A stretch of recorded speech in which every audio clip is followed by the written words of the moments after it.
Malam itu terasa lebih sunyi dari biasanya. Angin berhembus pelan, membawa aroma tanah basah dari pekarangan rumah tua milik Burita. Rumah itu berdiri di sebuah kampung kecil yang jauh dari hiruk-pikuk kota. Sejak suaminya meninggal, Burita hanya tinggal berdua dengan anak sematawayangnya, Sinta, seorang gadis kecil berusia 6 tahun. Hidup mereka sederhana, namun kebahagiaan masih bisa mereka rasakan dari tawa polos Sinta yang selalu menghidupkan suasana. Namun, malam itu adalah awal dari sebuah kisah yang tak pernah ingin diingat oleh Burita. Sekitar pukul 9, saat ia baru saja menutup pintu rumah, matanya sekilas menangkap sesuatu di halaman depan. Sesosok bayangan hitam berdiri kaku di bawah pohon mangga tua yang tumbuh di sudut pekarangan. Bayangan itu tidak bergerak, hanya berdiri menatap ke arah rumah. Awalnya Burita mengira itu hanyalah perasaan lelah. Cahaya lampu dalan yang redup mungkin menipu penglihatannya. Ia berusaha mengabaikan, menutup jendela dan kembali ke ruang tengah untuk menemani Sinta yang sedang bermain boneka. Tapi rasa tak nyaman itu tetap menggelayuti pikirannya. Seolah-olah dari balik jendela ada mata yang terus mengawasi. Beberapa hari kemudian, kejadian serupa terulang. Setiap malam menjelang tidur, bayangan hitam itu selalu terlihat di pekarangan. Kadang berdiri di bawah pohon, kadang di dekat pagar bambu yang sudah rapuh. Selalu dalam posisi diam, tak pernah mendekat. Namun keberadaannya sangat jelas. Tubuhnya tinggi, tak berwajah, hanya hitam pekat seperti gumpalan asap yang membentuk sosok manusia. Yang lebih mengganggu, Sinta mulai menunjukkan perubahan. Anak kecil itu sering terlihat menggumam sendiri saat bermain. Ia duduk di lantai, berhadapan dengan bonekanya, sambil menoleh ke arah jendela seakan ada seseorang yang sedang berbicara dengannya. Ketika Burita memperhatikan, Sinta tersenyum kosong ke arah luar rumah, ke arah pohon mangga, tempat bayangan itu biasa berdiri. Sejak saat itu, suasana rumah terasa semakin berat. Malam-malam penuh dengan suara aneh, langkah kaki di teras, bisikan samar di belakang telinga, dan bunyi ketukan halus di jendela kamar. Bau anyir terkadang tercium tanpa alasan, seperti darah yang baru saja menetes. Lampu rumah pun beberapa kali padam tiba-tiba, meninggalkan mereka dalam kegelapan mencekam. Puncaknya terjadi pada malam Jumat. Hujan deras mengguyur desa. Petir menyambar berkali-kali.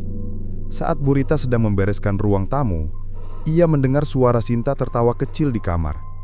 Namun, ketika ia masuk, tawa itu berhenti mendadak. Sinta hanya duduk di tepi ranjang, memeluk boneka lusuhnya dengan pandangan kosong ke arah jendela. Di luar sana, kilatan petir memperlihatkan sesuatu yang berdiri tegak.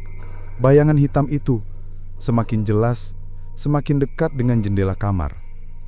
Tubuh Burita bergemetar. Kali ini bukan sekadar siluet samar. Sosok itu seolah memiliki bentuk yang lebih nyata. Kepala tanpa wajah, tangan panjang menjuntai, dan tubuh kurus menjulang. Dan entah mengapa, di sela kilatan cahaya, ia merasa sosok itu tengah menunduk menatap Sinta. Sejak malam itu, Burita sadar bahwa yang ia hadapi bukan sekadar bayangan biasa. Ada sesuatu yang lebih kelam, sesuatu yang entah bagaimana telah mulai merasuki kehidupan mereka. Terlebih lagi, perubahan pada diri Sinta semakin nyata. Anak kecil itu sering terbangun di tengah malam, berdiri di sudut kamar sambil menatap kegelapan. Sesekali terdengar gumaman lirih dari bibirnya, seakan sedang berbincang dengan seseorang yang tak terlihat. Ketakutan itu semakin mengakar ketika Burita menyadari satu hal mengerikan. Sinta kini selalu menutup permainan bonekanya dengan kata yang sama. Ia menyebut nama teman barunya yang datang dari pohon mangga. Teman yang menurutnya selalu menemaninya bermain, meski Burita tidak pernah melihatnya secara nyata. Dan malam berikutnya, ketika Burita mencoba memberanikan diri mengintip keluar jendela, ia tak hanya melihat sosok bayangan itu. Kali ini, ia mendengar suara. Suara rendah, berat, bergetar seperti berasal dari perut bumi, berbisik tepat di telinganya, meski jelas-jelas jaraknya jauh di luar rumah. Dia, milikku. Bisikan itu membuat darah Burita membeku. Ia menutup mulutnya agar tak berteriak, sementara tubuhnya kaku. Namun di sisi lain, Sinta yang berada di belakangnya tersenyum kecil, seakan sudah akrab dengan suara mengerikan itu. Dan begitulah awal dari teror yang akan mengubah kehidupan mereka berdua. Hari-hari setelah kejadian itu semakin menekan batin Burita.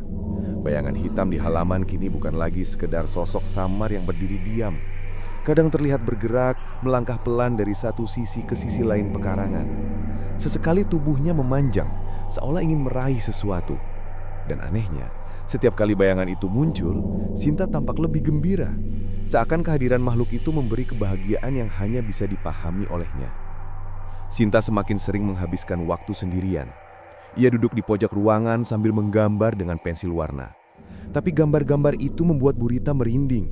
Bukan gambar bunga, rumah, atau binatang seperti yang biasa digambar anak kecil, melainkan sosok tinggi kurus berwarna hitam pekat dengan tangan panjang dan kepala bulat tanpa wajah. Kadang digambar berdiri di samping rumah, kadang di jendela kamar, dan yang paling menyeramkan, berdiri persis di belakang tubuh kecil Sinta. Semakin hari, Sinta berubah. Tidurnya tidak lagi tenang. Hampir setiap malam ia terbangun tepat pukul 2 dini hari. Tubuhnya berdiri kaku menghadap jendela, matanya setengah terpejam, mulutnya bergerak pelan menggumam sesuatu yang terdengar asing.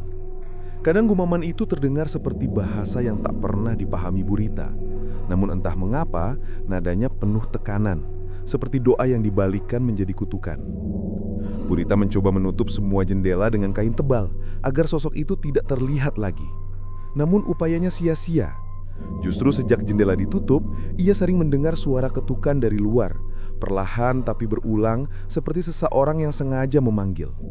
Dan lebih menakutkan lagi, suara ketukan itu selalu berhenti ketika Sinta bangun, berjalan pelan menuju jendela, lalu berdiri menatap kain penutup itu sambil tersenyum samar. Malam demi malam, beban itu semakin berat. Bau busuk sering muncul tiba-tiba di dalam rumah, menusuk hidung hingga membuat mual. Bau itu seperti bangkai basah yang sudah berhari-hari membusuk. Kadang muncul di ruang tamu, kadang di kamar, bahkan pernah tercium sangat kuat di ranjang tempat Sinta tidur. Anehnya, anak kecil itu tidak terganggu sama sekali. Justru ia tampak semakin akrab dengan sesuatu yang tak terlihat. Tertawa kecil sendirian di sudut rumah seakan sedang diajak bermain. Pada suatu malam sekitar jam 3, Burita mendengar suara langkah kaki berlari di dalam rumah. Ia segera bergegas bangun, namun yang ia temukan hanya Sinta yang sedang duduk di ruang tamu. Matanya menatap kosong ke arah kegelapan, sementara tangannya menggenggam boneka lusuh. Di sekeliling tubuh kecil itu, lantai terlihat basah oleh tanah hitam pekat, seolah ada sesuatu yang masuk dari luar membawa jejak kotor. Anehnya, meski basah dan berbau, jejak tanah itu tidak mengarah ke pintu atau jendela, melainkan berhenti tepat di tempat Sinta duduk. Keesokan paginya, ketika Burita membersihkan lantai, ia mendapati satu hal yang membuat bulu kuduknya berdiri. Di antara lumpur hitam itu, terdapat bercak merah kering, menyerupai noda darah. Dan ketika ia melihat boneka yang selalu digenggam Sinta, salah satu bagian kainnya ternoda warna yang sama. Seakan ada tangan kecil yang penuh darah pernah memeluknya erat. Hari-hari selanjutnya semakin tak tertahankan. Sinta sering berbicara sendirian sambil tersenyum, tapi kini gumamannya lebih jelas.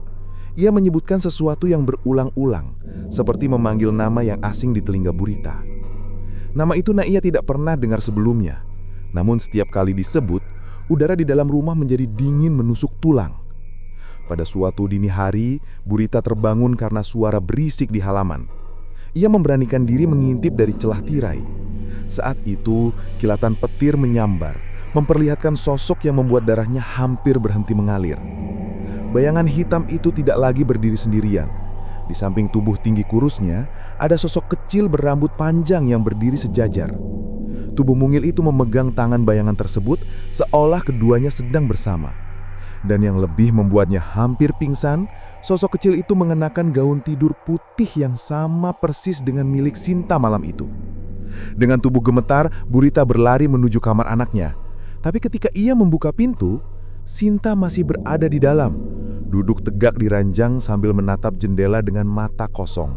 Senyumnya perlahan melebar, seakan ia tahu ibunya baru saja melihat sesuatu yang seharusnya tidak dilihat.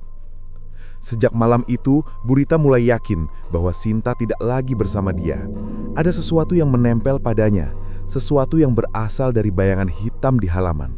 Sesuatu yang kini tidak hanya menakutkan, tapi juga mulai merebut anak kecil itu sedikit demi sedikit.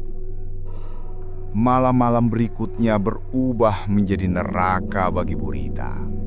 Rumah sederhana yang dulunya penuh dengan suara tawa anak kecil, kini berubah menjadi tempat yang penuh kegelapan dan bisikan aneh. Sinta semakin jarang tidur di malam hari. Tubuh kecilnya kerap berdiri di sudut ruangan dengan kepala menunduk, membelakangi ibunya. Kadang ia berdiri berjam-jam tanpa bergerak, seolah tubuhnya membatu. Saat Burita berusaha mengajaknya kembali ke ranjang, udara sekitarnya menjadi begitu dingin, seperti berada di dalam ruang yang dipenuhi es. Ketika disentuh, kulit Sinta terasa dingin, tak ubahnya seperti menyentuh tubuh mayat. Lebih menyeramkan lagi, Sinta mulai menunjukkan kekuatan yang tak masuk akal. Pada suatu malam, Burita mendapati meja kayu di ruang tamu terbalik begitu saja, meski tidak ada angin kencang atau orang lain yang bisa melakukannya. Di lantai, Sinta sedang duduk tenang, menggores-gores permukaan kayu dengan benda tajam entah dari mana asalnya.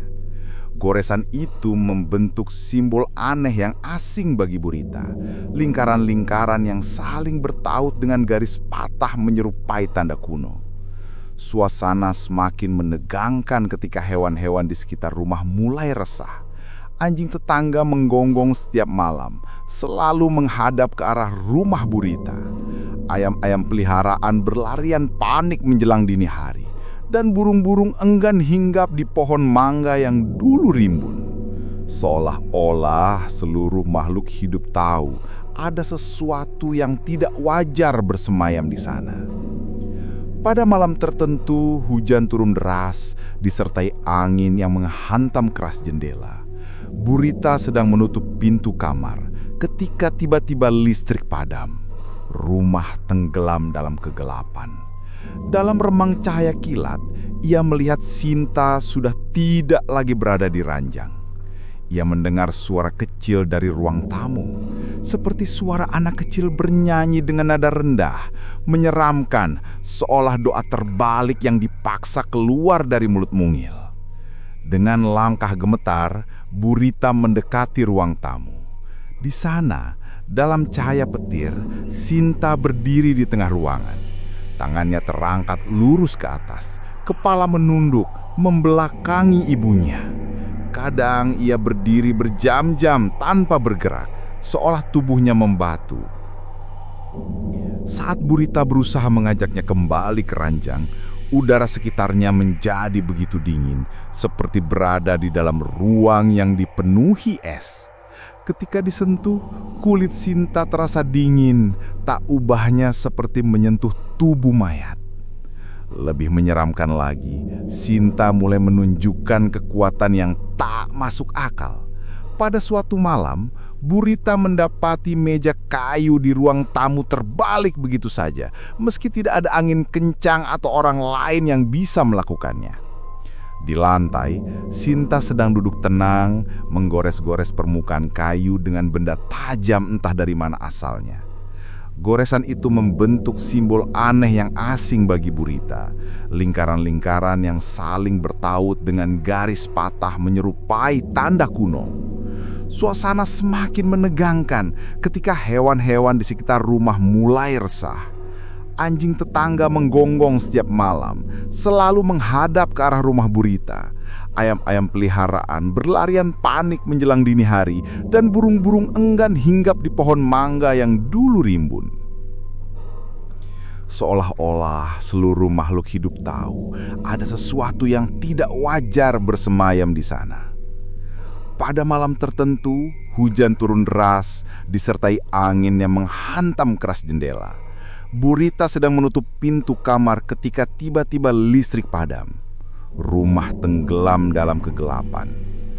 Dalam remang cahaya kilat, ia melihat Sinta sudah tidak lagi berada di ranjang.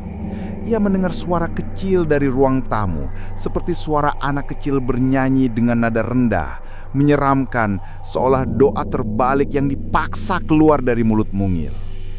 Dengan langkah gemetar, Burita mendekati ruang tamu.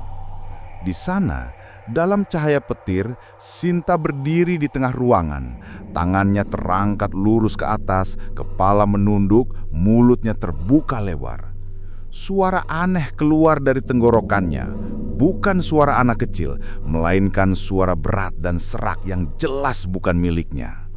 Di sekelilingnya, benda-benda kecil bergetar, lalu melayang beberapa sentimeter dari lantai.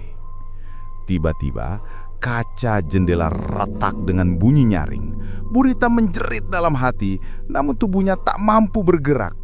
Dari balik kaca yang retak itu tampak bayangan hitam menempel erat. Wajahnya tak berbentuk, seperti menempelkan diri pada jendela. Tangannya yang panjang meraba-raba permukaan, seakan ingin masuk dan meraih Sinta. Ketika kilatan petir berikutnya hilang, bayangan itu lenyap, namun saat itu juga tubuh Sinta ambruk ke lantai. Burita segera mendekat, memeluk anaknya yang lemas. Tetapi pelukan itu terasa asing. Sinta seperti kehilangan hangat tubuhnya. Matanya perlahan terbuka, menatap ibunya tanpa berkedip. Pandangan itu kosong, namun di sudut bibirnya muncul senyum tipis yang membuat darah Burita membeku. Hari-hari setelah kejadian itu semakin banyak tanda yang tak bisa dipungkiri. Dinding rumah mulai dipenuhi coretan aneh, meski Burita tak pernah mendapati siapa yang membuatnya. Simbol-simbol itu muncul begitu saja, bahkan ketika ia baru selesai membersihkannya. Lampu rumah sering pecah sendiri tanpa alasan, dan setiap malam bau busuk menusuk hidung kembali hadir, lebih kuat, bercampur dengan aroma logam seperti darah segar. Puncaknya terjadi pada suatu dini hari. Tepat pukul 2, Burita terbangun karena mendengar suara pintu berderit. Ia bergegas keluar kamar dan mendapati pintu depan terbuka sedikit. Di luar hujan turun deras dan di teras rumah terlihat sosok kecil berdiri kaku. Itu adalah Sinta. Tubuh kecilnya menatap lurus ke arah pekarangan, ke pohon mangga yang menjadi tempat bersemayam bayangan itu. Kilatan petir memperlihatkan dua sosok kini berdiri di bawah pohon. Sosok tinggi kurus hitam dan di sampingnya sosok anak kecil lain yang samar. Tubuhnya kurus kering, wajahnya hancur tak berbentuk, seakan bekas terbakar. Dan mengerikan sekali, sosok anak kecil itu melambaikan tangan ke arah Sinta. Burita berlari menarik anaknya kembali ke dalam rumah, tapi saat pintu ditutup, suara ketukan keras menghantam dari luar, bertubi-tubi, seakan ada banyak tangan menghantam permukaan kayu. Tangisan lirih terdengar bercampur dengan suara berat yang berbisik dari celah pintu. Suara itu mengatakan sesuatu yang membuat bulu kuduk berdiri, bahwa mereka datang untuk mengambil apa yang menjadi milik mereka. Malam itu, Burita sadar teror ini sudah tidak bisa dihentikan hanya dengan doa atau keberanian biasa. Sinta kini bukan sekedar diganggu, tapi perlahan ditarik ke dalam dunia lain yang tidak bisa dijangkau manusia biasa. Hari-hari berikutnya seakan hanya menunggu waktu sampai segalanya runtuh. Tubuh Burita semakin lemah, kurang tidur, dan dipenuhi ketakutan.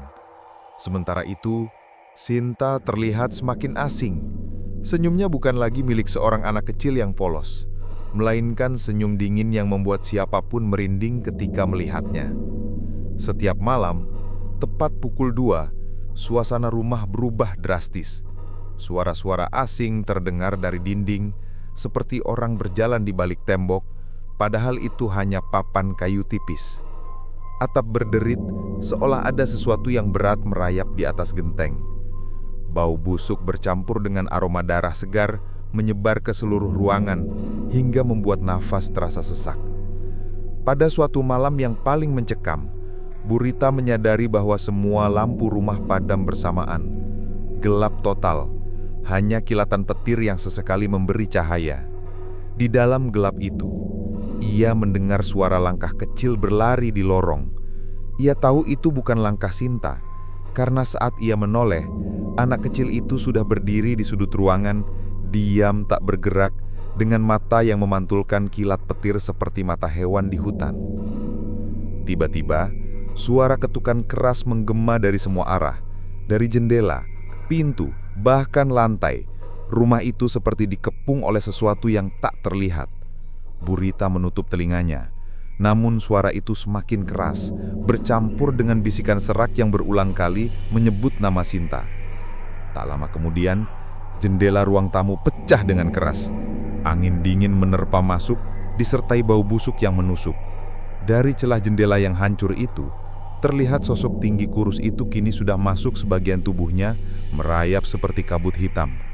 Tangannya panjang menjulur ke arah Sinta, sementara di belakangnya puluhan bayangan kecil berwujud anak-anak tanpa wajah bergerak mengikuti, seolah mereka semua datang untuk menjemput. Burita menjerit dalam hati, berlari memeluk tubuh kecil itu. Namun saat ia memeluk tubuh kecil itu, sesuatu terasa berbeda. Tubuh Sinta dingin, kaku, dan semakin berat seakan bukan lagi daging manusia. Ketika ia menatap wajah anaknya, mata Sinta perlahan berubah menjadi dua lubang hitam pekat tanpa bola mata. Senyum lebar terukir, senyum yang jelas bukan milik manusia. Dalam kepanikan, Burita mencoba menyeret tubuh anaknya menjauh dari jendela.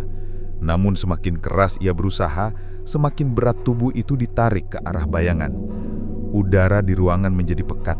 Terdengar suara jeritan anak-anak yang bersahutan, bercampur dengan suara berat yang berulang kali berkata bahwa waktunya telah tiba. Kilatan petir terakhir malam itu memperlihatkan pemandangan mengerikan. Sinta bukan lagi berdiri sendiri, melainkan bersama bayangan tinggi itu. Tangannya kini benar-benar digenggam erat oleh sosok hitam. Di wajah kecilnya, senyum lebar itu semakin jelas, seolah ia akhirnya kembali pada sesuatu yang sudah lama menunggunya. Burita mencoba meraih anaknya sekali lagi, namun tubuhnya terpental dengan keras ke lantai, seakan ada kekuatan tak terlihat yang mendorong. Dalam pandangan kabur dan tubuh gemetar, ia hanya bisa melihat sosok anak kecilnya perlahan memudar bersama bayangan, lenyap dalam kegelapan yang menelan seluruh ruangan. Dan saat semuanya kembali sunyi, rumah itu terasa kosong. Hanya Burita yang tersisa, tergeletak lemah di lantai, menangis tanpa suara. Sinta telah hilang, dibawa oleh sesuatu yang tak pernah ia pahami, dan yang hanya meninggalkan jejak dingin serta bau busuk yang akan selamanya melekat di dalam rumah itu. Sejak malam itu, rumah Burita tidak pernah sama lagi. Para tetangga mulai membicarakan bahwa mereka sering mendengar suara anak kecil tertawa dari dalam rumah, meski jelas rumah itu sudah lama ditinggalkan. Di malam tertentu, sosok kecil bergaun putih terlihat berdiri di halaman, menatap dari balik pohon mangga.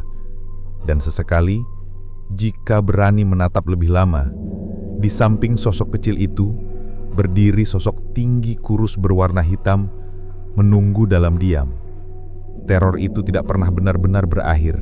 Ia hanya berpindah bentuk, meninggalkan kisah yang membekas dan menjadi misteri kelakuan seorang anak kecil yang tak pernah bisa dijelaskan oleh siapapun.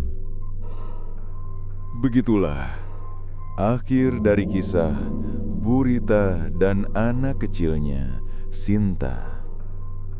Sosok bayangan hitam yang dulu hanya berdiri diam di halaman, akhirnya berhasil merebut sesuatu yang paling berharga.